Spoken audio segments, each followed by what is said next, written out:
Boy, it does sound good. It sounds like a nice engine. I like it. When you just like something, I get it. It's a $80 Chinese chainsaw, but it has a good feel to it. It's running a little bit fast on the low end idle. It's got right here, just like most power saws, you got an L and an H there. That's your low and high end adjustments for the carb. It came with a screwdriver. Might have something to do with our altitude here. So let's see if I can. That spongy recoil is weird. I don't know about that.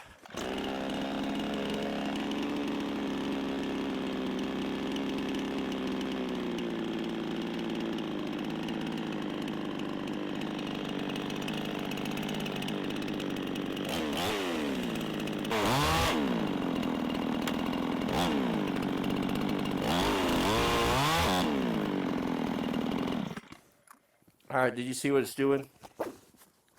So on high RPMs, when the vibration got up, it actually shook the gate, the chain brake, engaged it. I didn't run into that with the extreme power. It's probably just something that needs tightened up in there. Well, let's see how it cuts.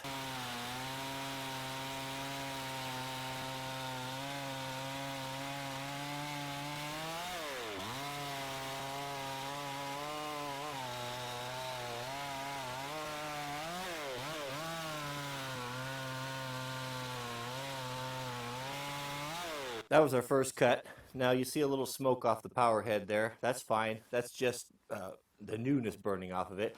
A lot of chain stretch. Now when I felt this chain, it is reasonably sharp, but it's not a high quality chain. Even with that being said, it cut through that. It has lots of power. The power head is definitely there. Now our chips are going to tell us a story here. It's going to tell us everything we need to know about our chain. What do we see here? You see all the fines? How many fines there are in there? That's a chain that's not properly sharpened. What you want to see are those big chunks. There's a few big chunks in there, but there's mostly kind of a powdery sawdust. That's just a low quality chain. So even with that and all the stretch that we see there, it has a lot of power. Like I was putting a lot of force on it, and it had power to spare. So let's tighten that back up again, and we'll see if it'll handle a plunge cut. I noticed while using it, it's a balance saw. If this were a blindfold test, I would put this in my hands, and to make that cut right there, I wouldn't know that it wasn't just a normal, good, high quality chainsaw, because it didn't have a lot of vibration. It had a good balance. It's ergonomic, and the engine runs strong. The engine sounds great.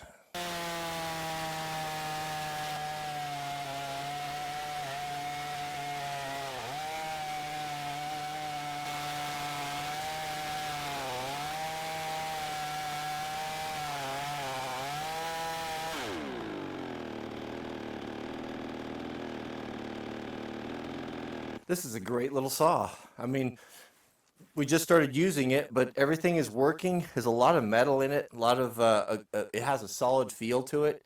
It runs great. Has a fabulous little engine on it. Shortcomings are we got a little problem with that brake engaging prematurely. I'll take a look at that. That might just be a matter of just tightening something up. I haven't had that problem with the other one. The chain is garbage. It's a throwaway chain. If you were to put a good Oregon or a steel chain on here, a full skip, it would handle that no problem. It's got great power, and it just runs like a top. It's a handsome little saw. It cuts great. Love the engine. Just a couple little niggly things, that cushion recoil is kind of weird, but not a big deal. But again, what are we talking about? We're talking about $80, $79, and that includes shipping. It was free shipping. It was a prime deal. What a great little saw! What a fabulous little saw for $80. I mean, it actually works. It's a wood cutter. How long will it last? Well, I don't know. How long does a normal chainsaw last? If a guy got a couple of seasons out of it, 2 or 3 seasons, Is it worth $80? Yeah, that's up to you, but it's not bad. It's a whole lot better than I thought it was. I actually like it better than the Extreme Power just because of the cosmetics of it. It looks a little bit nicer, but that's it. Yeah, I'm surprised. I'll keep it in the inventory. This will be a good one for beginners and stuff. Let them go tear it up, or kids and stuff. All right. Well, thanks for watching. Hope you enjoyed the video. I'll put a link to this if you want to order a good spare backup saw, or maybe you don't need one all the time. You can't go wrong for the price. I mean, this is not a product endorsement. If it was terrible, I would tell you, but I'm not seeing that. And I've been using its brother, the other one, which obviously, has come out of the same factory, most likely, and that hasn't given us any problems at all. And matter of fact, it sat for 6 months, and right before the video, I started it up, and it started up on the 4th pole with the gas in it. So yeah, that's it. I'm pleasantly surprised. So thanks for watching. Keep us in your prayers. May God bless you and your families, and we'll see you guys on the next video.